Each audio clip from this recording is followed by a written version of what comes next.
Bonjour chers internautes et bienvenue dans cette émission.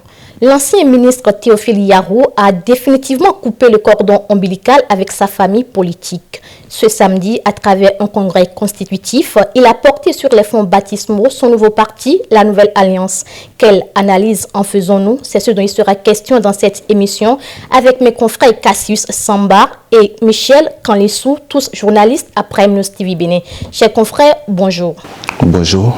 Bonjour. Suspendu du parti Foscori pour un Bénin émergent pour faute lourde, Théophile Yarou, l'ancien secrétaire exécutif national adjoint du parti Foscori pour un Bénin émergent, tourne définitivement la page de son militantisme au sein du dit parti, ce qui justifie la création de son nouveau parti.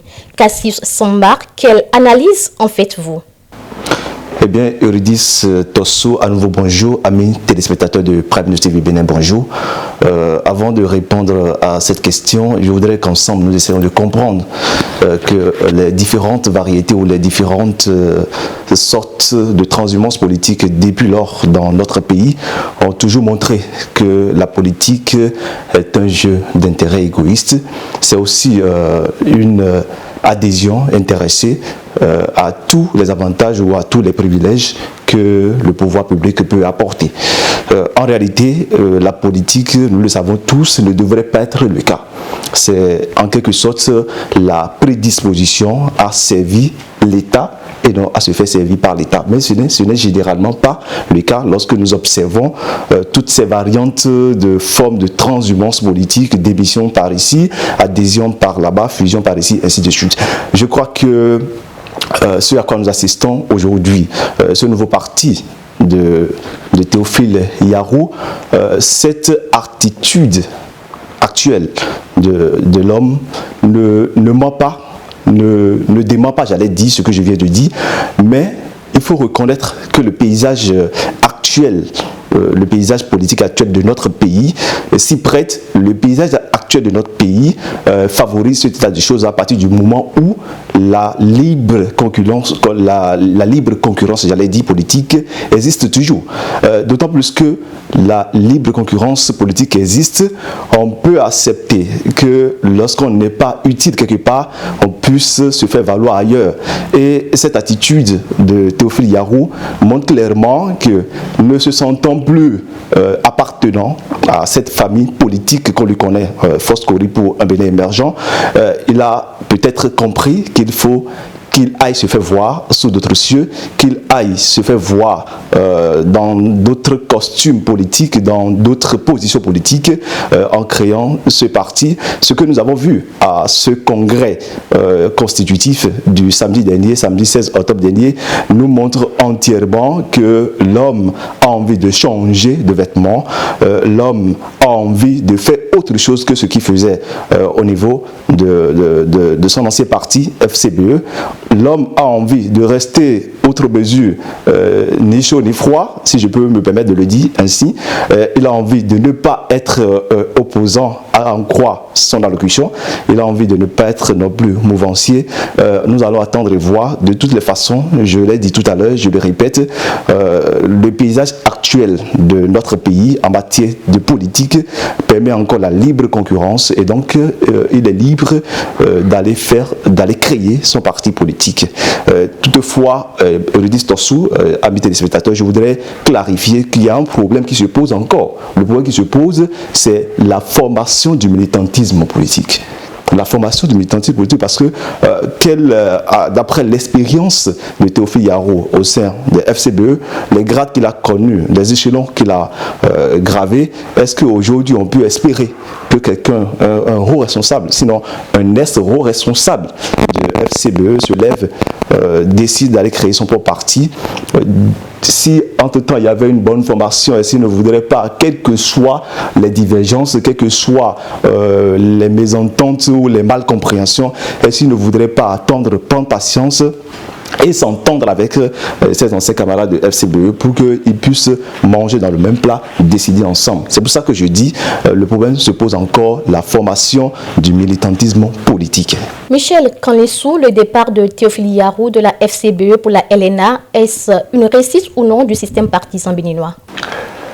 Merci beaucoup, Madame Eurydice. Le le départ de Théophile Yaro, est-ce qu'on va dire à l'étape actuelle que c'est un échec de la réforme du système partisan? Je crois que l'heure n'est pas encore à cette affirmation-là. Pourquoi? C'est un processus. Quand on parle de politique, quand on parle de réforme du système partisan, c'est un long processus. Et on a expérimenté quelque chose au Bénin pendant longtemps. Actuellement, le chef de l'État, ensemble avec les députés, ils ont eu à réviser un peu ce système-là. Et nous avons constaté la démission du secrétaire exécutif national adjoint du parti FCBE. Cela ne voudrait pas dire que c'est déjà un échec, puisque c'est librement qu'il est rentré dans ce parti appelé Force Corée pour un Bénin émergent. C'est librement il est parti, donc il a la possibilité de quitter à tout moment. La nouvelle charte qui régit la vie politique, la vie des partis politiques au Bénin n'interdit pas le fait qu'il faut passer d'un parti à un autre. Ça n'interdit pas, seulement que c'est juste il y a des restrictions. Par exemple, si on est un élu et qu'on décide de sortir de son parti, il y a des privilèges qu'on paie. Mais actuellement, Théophile Yaro n'est à aucun poste de responsabilité, donc il ne paie rien en réalité, il ne paie rien en démissionnant de son parti et en allant créer lui-même son propre parti. Donc ce n'est pas un échec. Nous allons essayer d'observer encore pendant quelques temps pour voir est-ce que ce parti aura quand même la force nécessaire pour animer la vie politique. Nous avons vu dans ce pays-ci le parti Les Démocrates qui a été créé et avec le président Boniyayi, l'ancien président Boniyayi. Mais actuellement, le parti, on peut dire que le parti est en difficulté puisque le parti n'a aucune force en matière de poste politique. Le parti n'a aucune force actuellement. Donc, ce problème peut se poser également avec le parti, le nouveau parti de M. Théophile Yaro. Donc, c'est ce qu'on peut dire. Et aussi, permettez-moi de revenir sur cela. Pourquoi on a révisé la charte?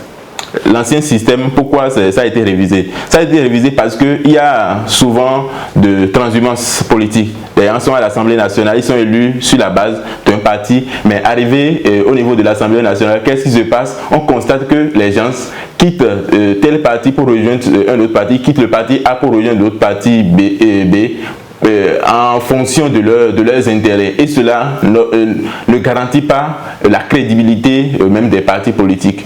Aussi, le pouvoir de l'agent.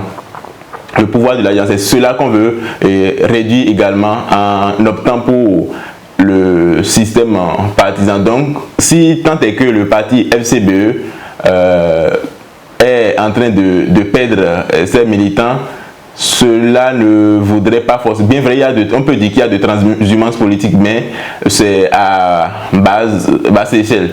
Donc actuellement, ce n'est pas encore un échec. Nous sommes en train d'expérimenter une réforme et nous allons voir ce que ça va donner. Cassius Samba, à l'heure de la réforme du système partisan où les partis les moins représentatifs cherchent à fusionner avec les grands partis, pensiez-vous que la LNA pourra s'en sortir? Eh bien, Eurydice Tossou, je crois que sur la question, je reste dubitatif. Dubitatif en ce sens où nous avons vu, Kanessou l'a dit tout à l'heure, l'expérience du Parti des démocrates. Aujourd'hui, avoir une représentativité de 10% sur le plan national, ce n'est pas facile. Il est vrai qu'avoir l'expérience de loin, c'est avec les mêmes qui hier ont collaboré avec Théophile Yaro au sein de FCBE pour avoir les 10% aux élections présidentielles passées. C'est les mêmes qui ont démissionné aujourd'hui, qui sont majoritaires au sein du nouveau parti que nous appelons la Nouvelle Alliance. Alors, on peut en tenant compte de ces expériences, en tenant compte de ce qu'ils ont eu à faire par le passé, croire qu'ils seront encore capables de rééditer l'exploit au sein du nouveau parti appelé la Nouvelle alliance de Théophile Yarou. Mais attention, je viens de le dire tout à l'heure, avoir rassemblé 10%, ce n'est pas facile. Et lorsque nous regardons le paysage législatif, réglementaire des élections au Bénin, les contraintes d'abord liées au dépôt de dossiers, liées aux formalités administratives à remplir pour avoir un bon statut ou bien donner un statut légitime et légal au parti, ce n'est pas de petites contraintes. La réforme du système partisan qui a essayé de revoir en quelque sorte la charte des partis politiques a inséré autant de contraintes, bien qu'elle ne refuse pas la libre concurrence dont je viens de parler tout à l'heure. Elle a quand même fait attention, elle a quand même fait en sorte que les gens n'aient pas cette vilaine habitude de démissionner du jour au lendemain pour aller créer leur parti. Mais n'empêche, et cela est déjà arrivé, le nouveau parti existe désormais. La question est de savoir si le nouveau parti LNA serait capable de rassembler les 10%, les fameux 10% institués par la réforme, sinon la charte des partis politiques actuels en vigueur dans notre pays. Et comme je l'ai dit, l'autre côté, c'est que on peut espérer que le parti vient de naître et que d'ici l'année prochaine, pour les législatives, les communales, ils ont le temps d'aller faire l'expérience sur le terrain pour voir, sinon analyser et peser leur capacité à rassembler les fameux 10%. À côté, il y aura les législatives, ainsi de suite. On sera en 2026, par la grâce de Dieu, aux élections présidentielles et ce sera encore une expérience de plus, ce sera encore une épreuve, d'accord, pour jauger, pour analyser, pour apprécier leur capacité à avoir une bonne représentativité. Mais je dis et je le répète, je doute fort qu'ils en soient capables, parce que nous avons vu si de grands partis qui ont les moyens financiers nécessaires, qui ont eu le courage de s'investir un peu partout sur l'étendue du territoire national, ont choisi d'aller se faire fusionner avec des partis de la mouvance présidentielle. C'est pour dire que ça n'a pas été facile. On a vu un exemple tout récemment, je voudrais citer l'exemple de l'UDBN qui s'est fusionné avec le bloc républicain. Si l'UDBN qu'on connaît avec tous ses moyens financiers, toutes ses artilleries politiques, a décidé d'aller à une fusion comme ça, c'est dit qu'il y a d'anguilles sous roche, c'est dit que les contraintes structurelles de la réforme du système partisan ne permettent pas qu'on reste in solo, qu'on reste seul pour aller faire cette expérience-là. Michel Canisson, Cassius Samba, je ne vous coupe pas. Pensiez-vous également, comme Cassius Samba, que la LNA aura de difficultés à rassembler les 10% lors des prochaines élections municipales? Merci pour la question. Tout à l'heure, lorsque j'étais en train de parler, j'ai oublié de souligner quelque chose, de dire que l'esprit de la réforme du système partisan aussi, c'est pour empêcher en fait les partis clubs électoraux, les partis d'arrondissement, les partis de communes. Donc, si Théophile Yarou a réussi aujourd'hui à rassembler, à faire son congrès, à rassembler les gens sur toute l'étendue du territoire national, je crois que c'est déjà un effort très louable. Revenant à la question, est-ce que le parti LNA va réussir à se positionner sur l'échiquier national, a réussi? Je ne peux pas dire tout de suite que ce parti serait incapable, puisque en politique, rien n'est prévisible d'avance. Il est vrai, il y a deux grands partis, je vais dire, le bloc républicain du ministre Abdoulaye Biotchane et le parti UP, Union progressiste du doyen, je ne veux pas dire doyen puisque moi je ne suis pas un politicien, du président Amonsou Bruno. Ces deux partis-là, quoi qu'on dise, ces deux partis ont déjà une longueur d'avance. Donc, sauf erreur de dernière minute, je crois, en matière de gestion de parti, s'il n'y a pas d'erreur, tous les autres partis auront des difficultés à s'en sortir. Ça là c'est clair. Parce que comme l'a dit Cassius tout à l'heure, c'est une belle analyse. Si on regarde très bien ce qui s'est passé avec le parti UDBN de l'honorable Afiavi Claudine Prudencio, si on regarde très bien tout, elle ne dort pas carrément.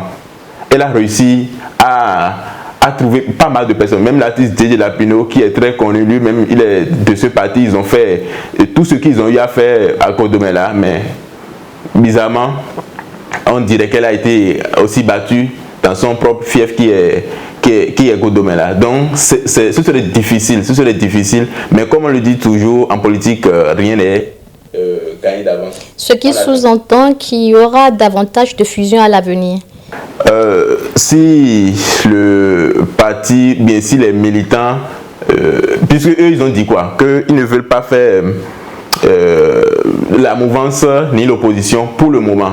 Donc s'ils doivent respecter dans cette optique-là, cela voudrait dire qu'ils veulent rester un parti comme le parti des révolutionnaires là,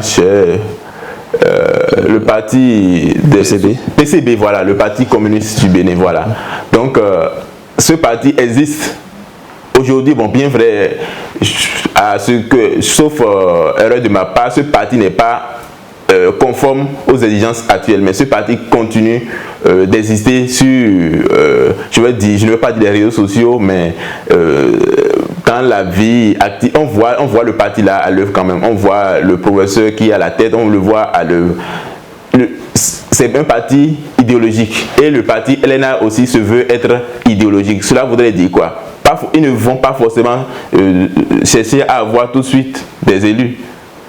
Peut-être que c'est une école qu'ils sont en train de créer, une école politique qu'ils sont en train de créer, de vouloir créer et de mettre en place, histoire que dans le futur, les Béninois puissent comprendre qu'il faut forcément rentrer dans un parti qui a d'idéologie, puisque les autres partis, pour le moment, n'ont pas tellement d'idéologie. Donc, bien vrai, il y a un parti qui est né, le parti de Boni Yaye, on dit les démocrates. Leur idéologie, c'est la démocratie. Le parti bloc républicain, c'est un peu comme les États-Unis, mais est-ce que réellement ils suivent l'idéologie républicaine? Ça, je ne suis pas en mesure de le dire pour le moment. Le temps nous le dira. Union progressiste, bon, ça là aussi, le temps nous le dira. Donc, à peu près, ce parti LNA va rencontrer un peu de difficultés, à moins que, j'ai dit quelque chose, si les dirigeants des partis bloc républicains et UP ne font pas d'erreur, LNA aura des problèmes. Mais si jamais, dans l'exercice de leur mission, les dinosaures de la politique nationale, les deux dinosaures, les deux partis, les deux grands partis actuels rencontrent des difficultés, c'est en cela que ça va favoriser les autres, je ne veux pas dire petits partis. Michel Carnesson, merci, on vous aurait compris. Cassius Samba, que reste-t-il en réalité de la Foscori pour un Bénin émergent après le départ des figures de proue? Eh bien, la question m'amène à sourire un tout petit peu parce que quand je jette un regard, que ce soit furtif ou un regard objectif ou subjectif sur le parti FCBE, je ne vois que Paul Rompin, qui est actuellement le chef de file légal de l'opposition au Bénin, a dit que l'homme aussi a de l'expérience. Il a de l'expérience en matière politique au Bénin et donc il saura rassembler les bons grains qui sont encore avec lui pour faire le job, pour conserver la représentativité du parti, pour conserver tous les exploits que le parti FCBE, que personne n'attendait, parce que après les tumultueuses tendances de division qui ont eu lieu avant l'élection présidentielle l'élection présidentielle dernière, personne ne s'attendait à ce que le parti FCBE puisse arriver à rassembler sur l'ensemble du territoire national ces fameux 10%. Et ça a été fait. Donc c'est ça que j'appelle l'exploit. Paul Rompin aujourd'hui, avec toutes ces expériences, on peut croire et espérer qu'il a la capacité de travailler avec le peu qui reste avec lui, ceux-là qui croient encore en son idéologie, ceux-là qui croient encore en son militantisme politique. Il peut les manager, il peut les travailler, il peut les amener à conquérir davantage le terrain.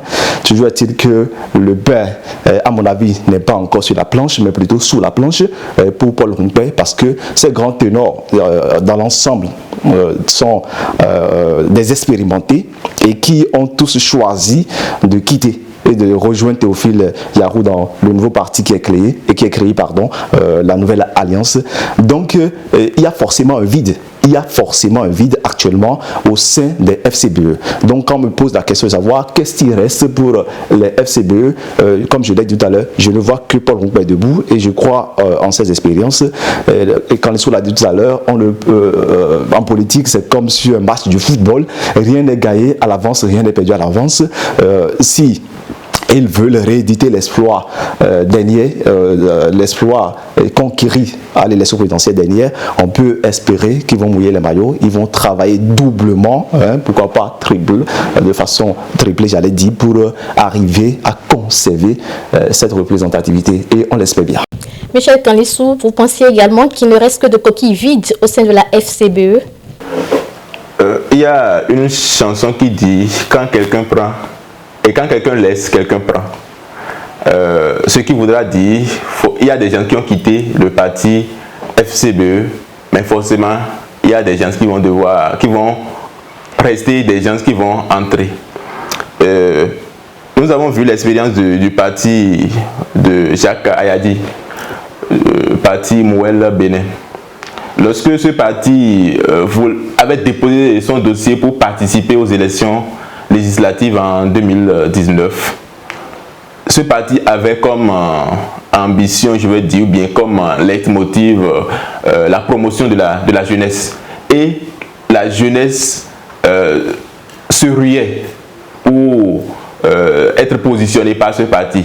Et derrière chaque jeune leader qui était en train d'être positionné en ce moment, je vous assure que c'est du monde. Donc si ce parti, Mouel Bénin, arrivait quand même à franchir cette étape de la validation de son dossier par la Sénat en ce moment-là, je crois que ce parti allait réussir à avoir les 10% parce que la jeunesse était vraiment remontée contre, c'est pas la mouvance et ce n'est pas contre l'opposition également. Donc la jeunesse était vraiment remontée contre tous les acteurs politiques. Mais comme Mouel Bénin est un parti de la jeunesse, il voulait quand même prendre part ce parti de Jacques Ayadi pour réussir à se faire une place. Ce qui voudra dire, bon, aujourd'hui, il faut dire que ces jeunes ont été découragés, beaucoup ont quitté le parti Mouel Bénin.